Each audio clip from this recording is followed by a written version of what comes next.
live. Hello, welcome to MHTV. It's lovely to see you tonight. We're going to be talking about trauma and attachment and all things related to that. And we've got a fantastic guest for you. So we'd really like to hear what you think and we'd love you to join in with us. Let me hand over to Dave now and he can tell you how you can join in. Dave?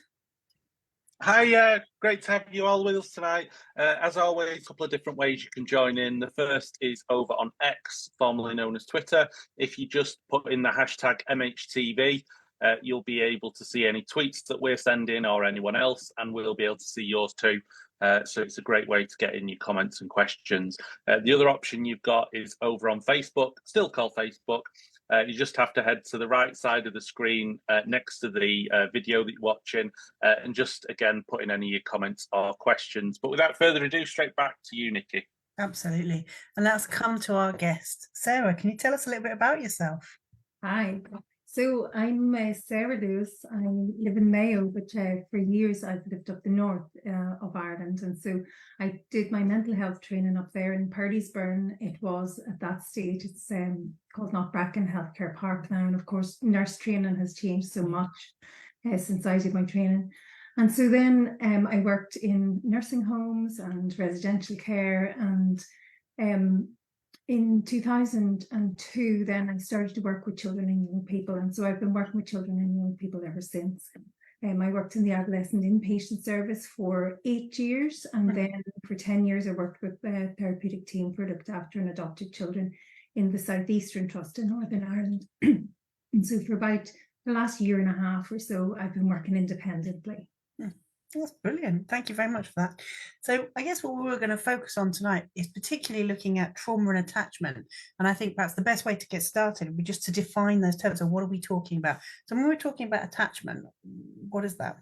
Okay, so attachment are the strategies that we're born with. They're strategies to help keep the infant close to the mother for survival, and also to keep the mother close so that they can regulate the emotions, the child's emotions when they've had frightening experiences. And so we see attachment behaviours in babies all the time. If you think about a baby, the kinds of things they do to draw the attention of the adult, you know, they smile, they have eye contact, they gurgle, they do all sorts of things, they cry, all designed to keep the adult close so that they can survive. And you're saying that these are things which are innate, or are they taught, or? They are things we are born with. They're strategies we're born with. And so so keeping the infant close to the mother and regulating emotions, whenever that doesn't happen, well, then we have other survival strategies that we develop to try and keep people closer, our attachment figures closer. So there's lots of things, you know. Can you think of anything that's attachment strategies that children use? Smile. Oh, you said smiling, didn't you? Smiling, absolutely. Yeah. You might have whining, you might have clinging, you might have children cueing. They're telling you that they want something, they believe something, but actually their behavior lets us know something else. There's lots of different strategies that we develop to survive, to make sure that that adult stays as close as is safe to meet our needs. And I guess at different stages, you'd expect to see different types of behaviour. Absolutely. Okay. And so the other thing we were talking about was trauma. So when we're talking about trauma, particularly for sort of young children, what sort of things are we thinking about there? Yeah, so I'm thinking about developmental trauma more. You know, there's one-off traumas can really impact on a person's sense of safety. However, developmental trauma has happened within a relationship, within the relationship of that caregiver. Somebody who should have been safe has not been safe. And so the impact of early repeated trauma and loss can really impact on the child's sense of safety and impact on their ability to make connections with other people, and those experiences happen generally early in life. So we're kind of talking about sort of adverse childhood experiences. Yeah. So often you'll see them referred to as ACEs. There's been some really good, if anyone's trying to get their head around ACEs, Scotland Public Health has done some really useful videos that are online on YouTube, so do have a look at those. But basically we're talking about different types of trauma. They could be family disruption, they could be aggression and violence, sexual inappropriateness, having a household that maybe doesn't have heat, light all the time, things that just disrupt a child's happy and healthy thriving. Basically, those are the sorts of things that we're talking about. Absolutely. And so adverse childhood experiences can lead to toxic stress, and that can really impact on a child's sense of safety. And so there's in Beacon House, they've got lots of information on their website. They've lots of information about the impact of trauma. And one of their documents is really helpful. It talks about the domains of development and how trauma impacts on those, and how so we know from the ACEs study that that toxic stress can impact on all parts of our life. You know, people can have mental health problems, more likely to have substance misuse, can have physical health problems, earlier death, all those things. And so that impact of the early development of that developmental trauma is highlighted by Beacon House. So that's really helpful.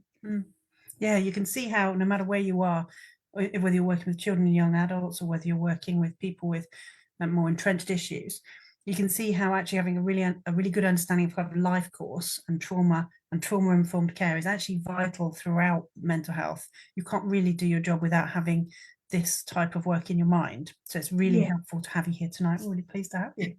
So we've talked a little bit about trauma and attachment. Can we talk about how they impact each other? Because we sort of jumped from being a baby to being an adult who's trying to survive. So let's go back and think about how trauma and attachment connect to each other. Yeah. And so if we've learned early on that an adult isn't a safe person, they're not going to meet our needs, well, then that will impact on how we try and get our attachment needs met. And so survival strategies, we see different attachment styles coming through. And so Patricia Crittenden has highlighted actually that we shouldn't say butterfly, but I'm going to say butterfly. So we butterfly, you know, land different attachment styles depending on who we are with, and that makes a lot of sense, you know, because you behave differently with your partner as you do with your teachers, as you do with your colleagues on a night out, with your friends. We have totally different attachment styles with different people depending on how safe we are. And so often we have children that will come to me, and it's been identified perhaps that they have an avoidant attachment style or an ambivalent attachment style, both anxious styles. But actually, sometimes they have ambivalent attachment behaviors where they're not sure that their needs are going to be met, that they're safe with their adult, and so they keep them at arm's length. Or somebody who's an anxious attachment is that child that's holding on to the apron strings and just can't leave. It's not safe to be away from the adult, and so their needs to explore their environment, to get out into the world and learn about things are hidden. They're just showing you their need to be right beside you. And it's really interesting, isn't it? Because I suppose some of this will be character, some of it will be learned behaviour, or it depends how old the child is at the time, the nature of the disruption, if it's something that's been ongoing since birth or it's something that's just started. So there isn't really a set thing that you can look for. It's about understanding the risks for that individual child. Yeah, having a sense of their trauma nurture timeline can be so helpful, you know. Tell me a little bit about that. So I don't even know who is, let me see, I do know who it is that designed it, Bruce Perry. And so thinking about what was happening, was this a planned pregnancy? How did the pregnancy go? How was mum's health during pregnancy? Was there violence? Was there separation? Was there mental health problems? Was there poverty? So dietary intake wasn't great. Was there a high level of cortisol in mum's system that's going to really impact then on the infant's brain? Cortisol is the stress hormone. And so when the child is born, how did the birth go? How did the child settle in when they came home? Did they feed well? Did they settle to sleep?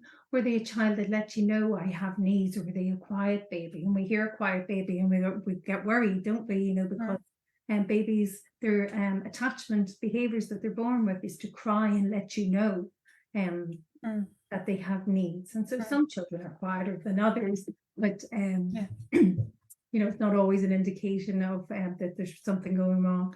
But then as they were growing, did they meet their milestones? Were there any significant events during their life?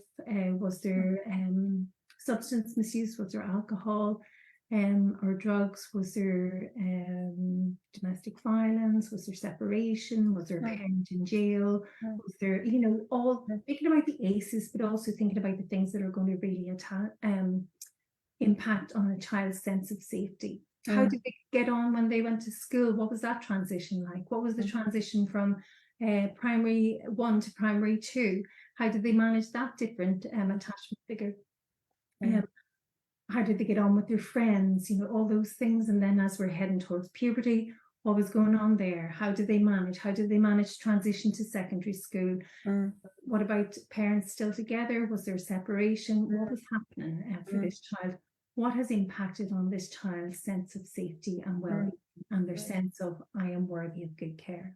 It makes sense as well to have it on a timeline, because then you can see, you know, if you've got a short time when things are disrupted, it's probably not going to have the same kind of impact as ongoing issues, and multiple issues with a lack of support person in the house. All those things will make a difference to why some children manage and some children struggle. Absolutely. Lots of different things going on in play there. And the other thing to point out is that, you know, as a parent or a caregiver, you can love your child but still have a negative impact on them at times. And so it's not a judgment thing on a parent to say, or a caregiver to say that a child is distressed. You know.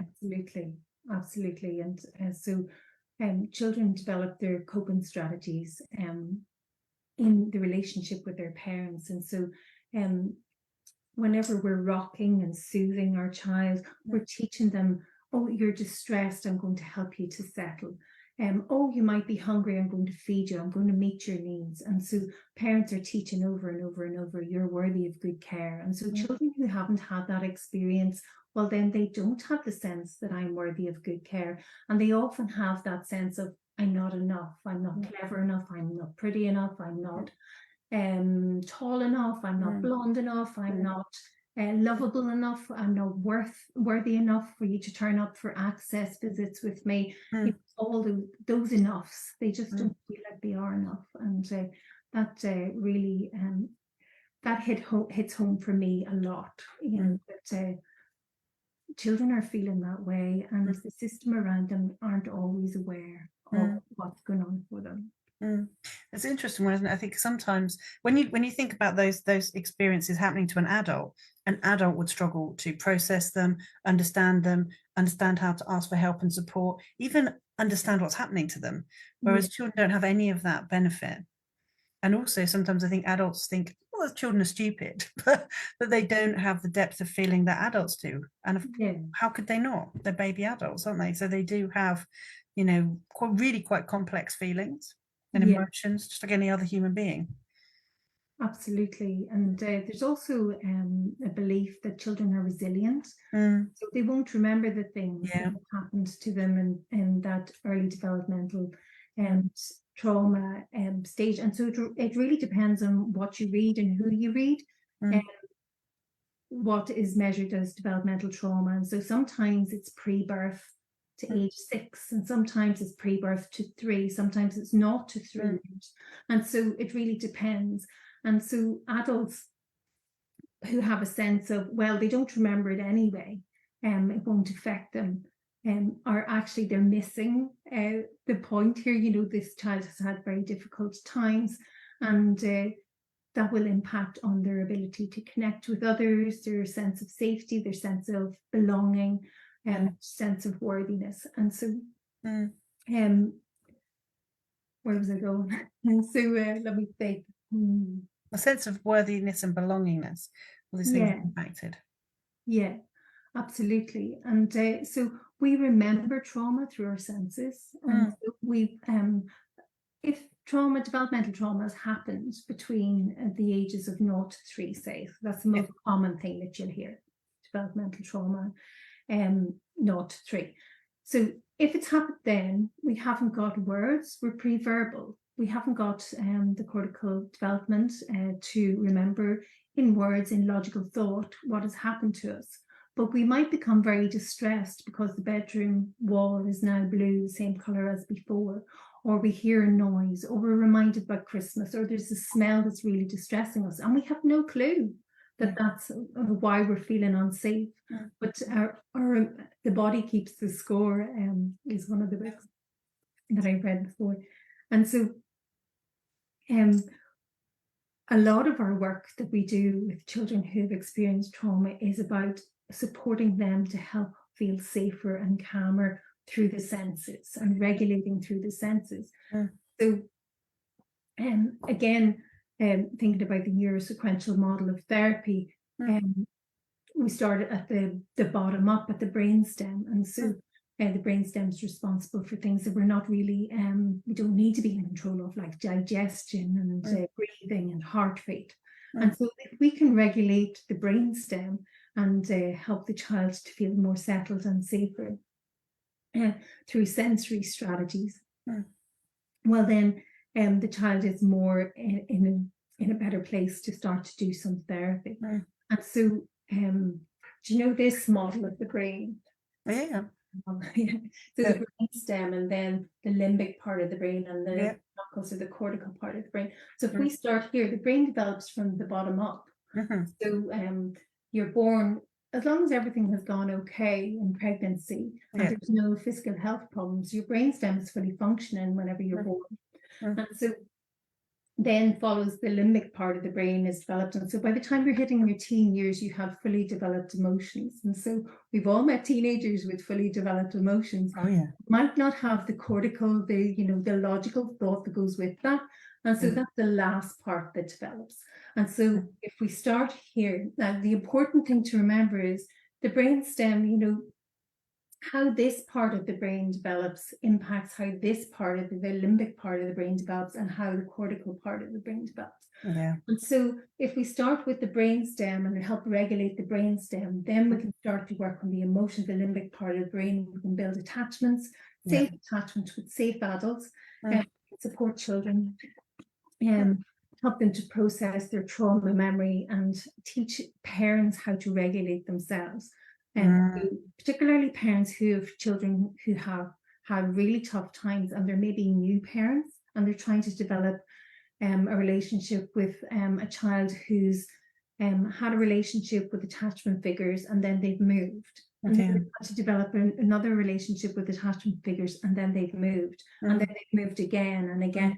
And so there's so many children,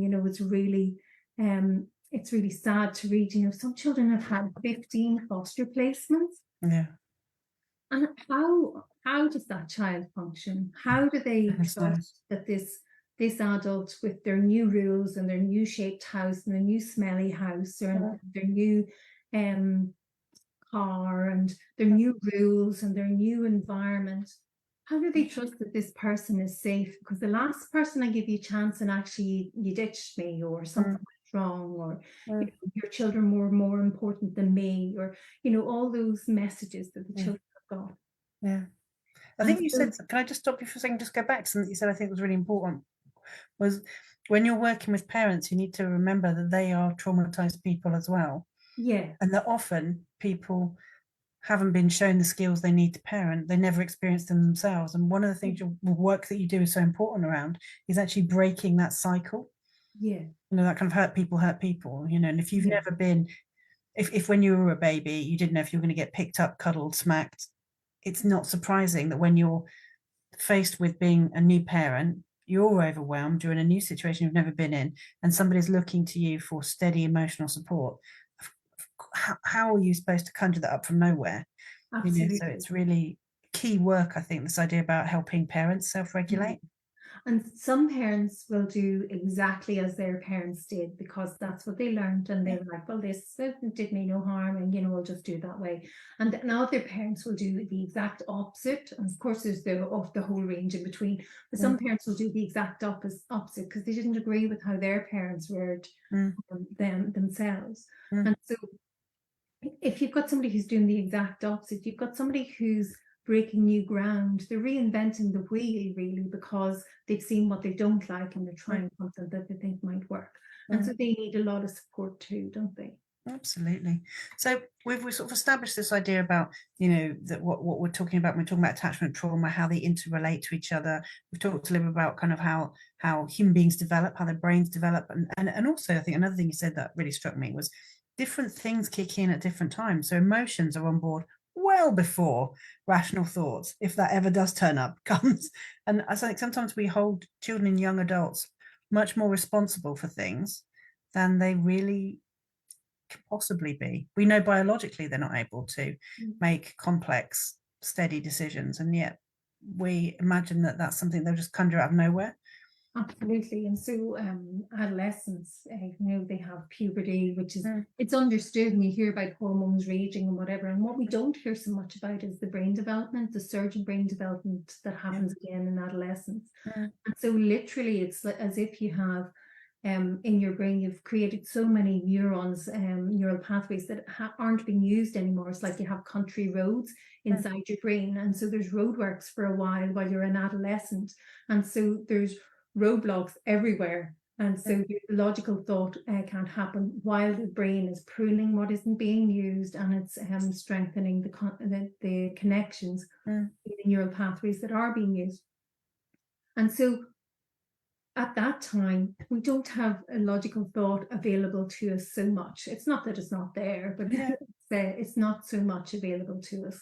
And that's a key part of adolescent decision making, and also the functions of adolescence. You know, an adolescent's job is to become an individual person, different from their parents, or maybe the same, but for a while they have to push those parents away so that they can create the space to be themselves, to figure out, well, who am I? Do I go to mass? Do I like piercings in my nose? Do I drink? Do I do drugs? Do I like tattoos? Do I want to be an accountant? Do I want to be a doctor? Do I want to be you know, a road sweeper? What do I want to be in life? Who do I want to be? What are my values? So they have to push away the parents who have given them their values and create that bubble of space to try and figure that out. And parents can find that so hard, and hard to understand as well. I think probably feels very rejecting, doesn't it? So that is always difficult. But what I always remember is the feelings of absolute rage I had as a teenager for no reason at all. I can remember my mum saying, you know, how was your day at school? And being like, why are you always in my business? Where it's like a completely normal thing to say when someone's just walked in the house. And it was just, I think when you remember what you were like, or what your brothers and sisters were like, or whoever is like, you suddenly think, I'm not being 100% reasonable in having not an expectation that a young person will be kind or try to help, but to make something without any resources is not a reasonable request. So tell me a little bit about how you work to support children to develop new attachments, because we've talked a little bit about some of the other issues. So suppose you've got a situation where things have gone wrong and you're working with a child or a young person, and there's an opportunity to kind of lay down some new tracks to change this trajectory. How do you do that? Okay, so I generally work with parents who are new parents, you know, they're foster parents or post-adoption, but not always. You know, I do work with some birth parents as well to help support and reconnect. And so we support the network first, thinking about helping the network to have a good trauma and attachment based understanding of this child. What has this child's life journey been like? How has it impacted them? And what are the issues around here? What can we do? How can we work together? And so that's the key thing, because quite often you have services where there's different professionals working with the best intentions, but they're not working together with this at the same pace. And so it's recommended in the neurosequential model of therapy. Not that I'm trained in it, I just but just get it, and I understand it very well. And so it's very important to start at the beginning with the network, help them to understand what's going on. Then we all start at one level. We start and we work together using the same approach. We start at the brain stem, and then we're working on the limbic brain, you know, and using things like DDP, dyadic developmental psychotherapy, and Theraplay, using some therapeutic parenting strategies, maybe using video interactive guidance in EMDR. So I don't do video interactive guidance in EMDR, but I do the others. And so then working with the thinking part of the brain, helping the child with the cortex, and so help them to work on their identity, have a sense of who am I, especially those children who've been plucked out of their birth families and they've been dropped into this foster family and again and again and again. And so, how old are children when you start to do identity work with them? It depends on the child. It really depends. Some children move, they're settled, they're feeling they have a good connection, they've built a good attachment to their caregiver, they're feeling safe, but they still want to know, well, where's my mum and why am I in care? And so at that stage, you're helping them to figure out, well, who is their or what is their identity, what is their life story? What is the narrative around this? How can we explain why you're in care in an age-appropriate way? That must be just nightmarishly difficult. One of the things that you mentioned things like EMDR and Theraplay. Can you just explain a little bit about what those things are? Okay, so Theraplay is a therapeutic way of working with children and their caregivers to build an attachment relationship, and so we do that through play. In Theraplay, there's 4 dimensions: structure, engagement, nurture, and challenge. They're the dimensions that we look at and play. And so we do an assessment and then identify from there a care plan based, or a treatment plan based on the outcome from the assessment. It's called a MIM. And so then we're looking to see, well, what dimension of good parenting does this child need more support in? What dimension or what dimensions? So it's not diagnostic, it's not about saying this child has X attachment or they've got ADHD or anything like that. It's looking at the attachment. It's a snapshot in time. And it's basically, right now, at this moment, this is what we see in these circumstances. And being very aware, if you're saying to a parent, come in here now and I'll just video you and see how you're getting on with your child, the connection between you. And holding that in mind,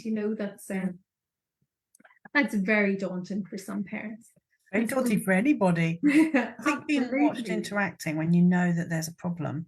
Yes, so difficult. Absolutely. And so you see a task and you're like, I can't do that because that child's going to blow up and she's going to become so dysregulated. And so we do that, and then we follow a protocol. And then DDP is dyadic developmental psychotherapy, and it's similar in that the parent is always in the session, like in Theraplay. Parent is always in the session. The parent does more work than the child does. They attend more sessions than the child does, just like in Theraplay. And so it's about building connections, doing some therapeutic parenting with the parents so that they're on the same page as you whenever they come in, and teaching the child or the parent how to work in a paceful way. So pace, playfulness, acceptance, curiosity, and empathy.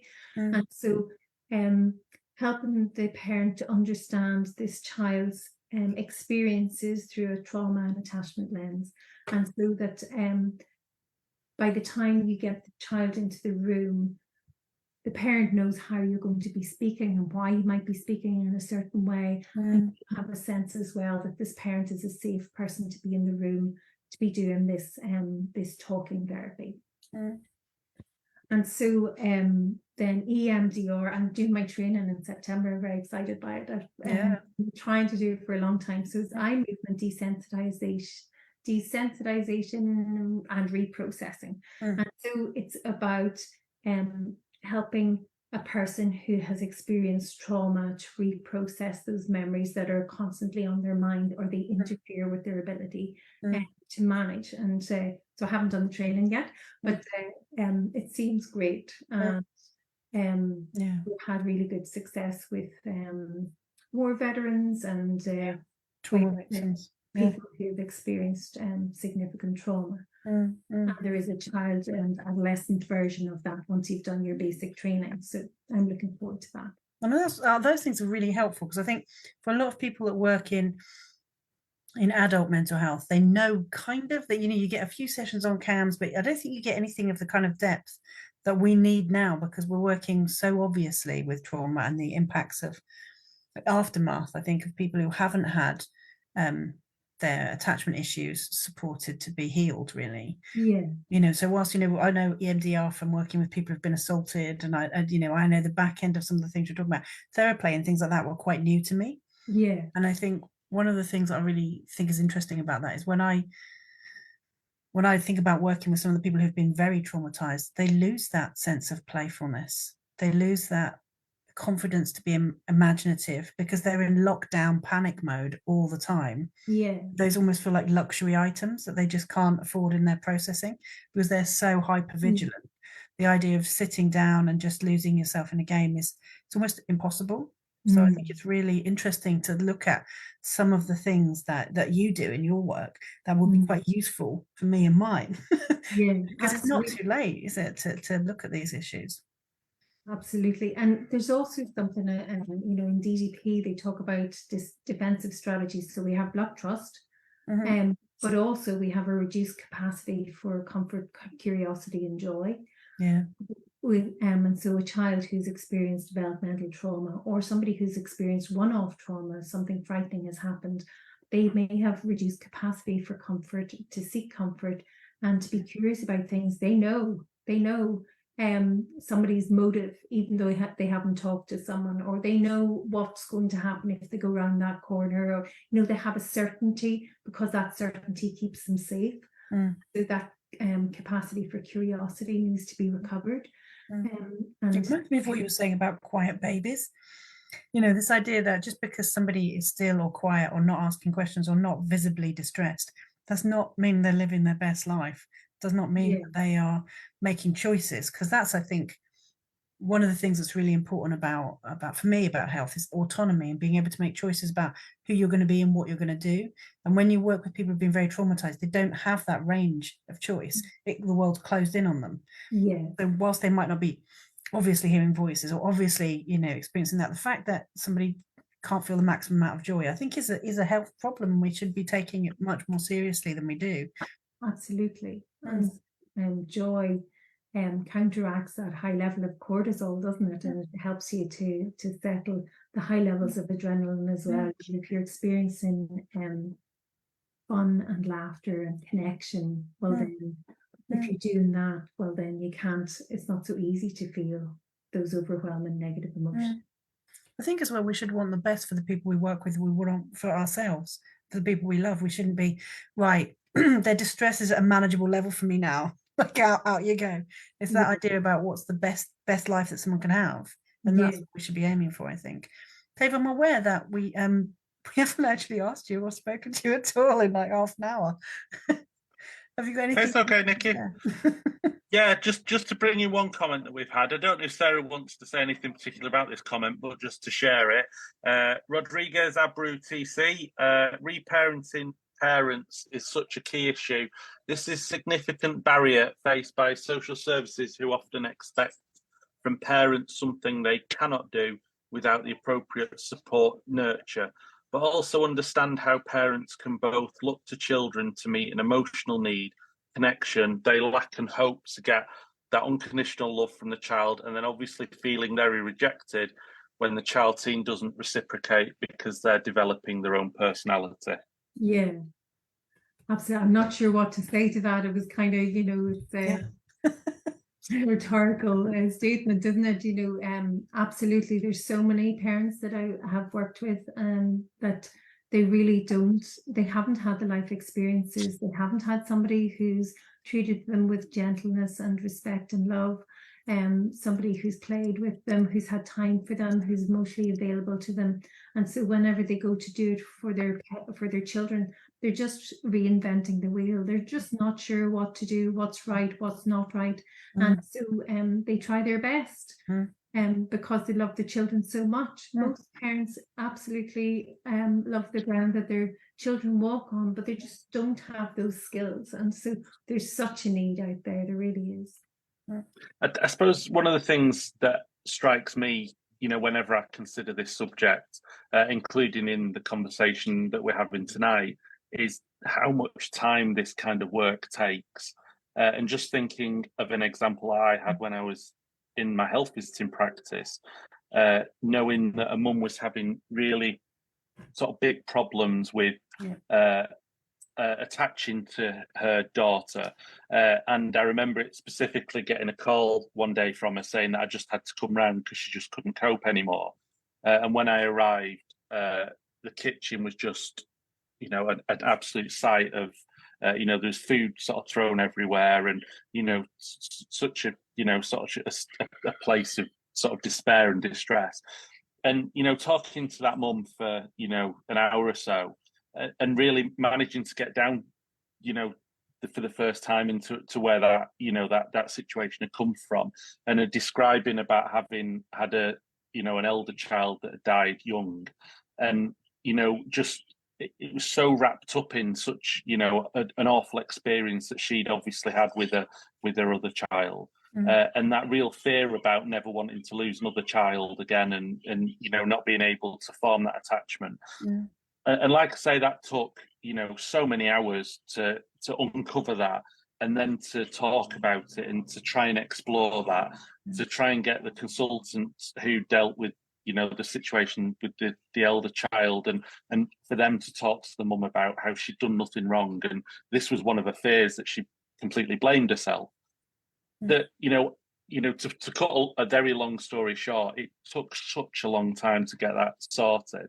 And I think that kind of kicks into the other question that I had, that I'm kind of aware of the work that's going on in England with the first 1001 Critical Days campaign, Maternal Mental Health Alliance, and the work that they're doing to try and increase the services available. Is there kind of a similar movement over, you know, in Ireland that is pushing the same? And are you getting the kind of response from legislators that you would hope, you know, for, or is it something you're not aware of? It's not anything I'm aware of. I've literally just moved down from the north at the beginning of the year, towards the end of last year and the beginning of this year. And so, but the 1001 days, it covers those first 3 years, doesn't it? That 0 to 3. What you were saying there reminded me of the Solihull model. Do you know the Solihull model? Yeah, so the baby and the parent, and then can you see that? Yeah. Yeah. Yeah, we So can. the baby communicates their needs to the parent. The parent hears that or interprets their needs and meets their needs. But sometimes the parent's head is full, and so there's stresses going on, and they're having a tough time, and they can't really hear. There's a block there. They can't really interpret what's going on. They more might see that this child is being naughty now, or just wanting me all the time, and I can't give it, or whatever it is. And so those issues might be poverty, it might be domestic violence, it might be substance misuse, it might be mental health problems, it might be relationship difficulty. It could be so many different things. And so it's so important, like you were saying there, Dave, where you were the person that the child was able to share the information, or the parent was able to. So the parent told Dave what was going on, he heard it, and he created some space here for the parent then to be able to be available to their child. We don't normally have visual aids. I really love that. I know, my beautiful we should have more. What I am noticing is we're heading towards 40 minutes, so we do need to start wrapping up. Okay. I guess if we come to everybody, if there's anything you'd like to leave our guests, our audience with tonight, any advice, thank you to both Sarah for grabbing loads of resources and Dave for tweeting them out. So if there's any, you know, we're talking about different models and things like that, if you're watching now and you think, actually, I need to, this is an area I'm not as skilled in as I ought to be, do go on Twitter, look under the hashtag MHTV, and you'll find them there. And I think no matter what sort of area of practice you're in, being trauma informed is really key. And this understanding where the roots of somebody's experience have come from is probably going to be really helpful to you. So I really want to say thank you to Sarah tonight for her help. Is there anything you wanted to say, Sarah? I think something that I never learned in my training, my nurse training, was about attachment and trauma. I didn't. And then I started working with children and young people, and attachment and trauma was mentioned a lot, but attachment wasn't. And we're knowing more and more about attachment and the impact of trauma on attachment now. And so it's so important to be learning a little bit more about that, read about it, understand it, read case scenarios. It's so helpful. Dave, anything from you? I suppose, you know, to sort of Sarah saying it's not something she did a lot in her training. It's something that I did do a lot of as a health visitor. And I suppose what's been nice tonight is kind of reminding myself of some of that, because, you know, it's been a while that I've kind of thought about it, you know, in such depth. And it's such a fascinating subject, isn't it? And I do think, you know, when you consider your existence as a nurse and the opportunities that you have to make real lasting difference, I often found that the moments and the memories I have of the times when I made the biggest impact was when you could identify those areas of attachment problems and you could actually do things to improve the situation. So I mentioned that mum as an example before. Another mum that I met in another area of my practice who'd witnessed a relative be assaulted in front of her, and the impact that had on her, and the amount of effort it took to unpick that. But once that work had happened, the huge difference that made to her children's lives was great. And I suppose I'm still really passionate about that, you know, in terms of the question I asked earlier about the policy stuff, that unless we've got people, you know, that make these kind of legislative decisions and changes, understanding that, then, you know, we're going to have a real problem about, you know, pushing this work forward. So yeah, I suppose those are the sort of reflections that I've been doing. Just to say as well that the commenter before, Rodriguez Abreu, has just mentioned again about the frozen state. We always respond to fight and flight, but not to the frozen state. So hopefully they've got something out of, you know, listening along to tonight's episode as well. And then the other thing to mention is that obviously this links really nicely to the subject that we're tackling next week. And that is, we've got Steve Trenchard on, who is going to be talking about trauma and compassion as a framework for mental health nursing. So I think, you know, we've quite miraculously married up this episode last week's and next week's really, really well. So, you know, great work to Nicky and Vanessa for good, you know, guest booking. Absolutely. And then all it remains to do then is to say good night to you all, and thank you very much for your company. Take care, everybody. Good night. Good night. Bye.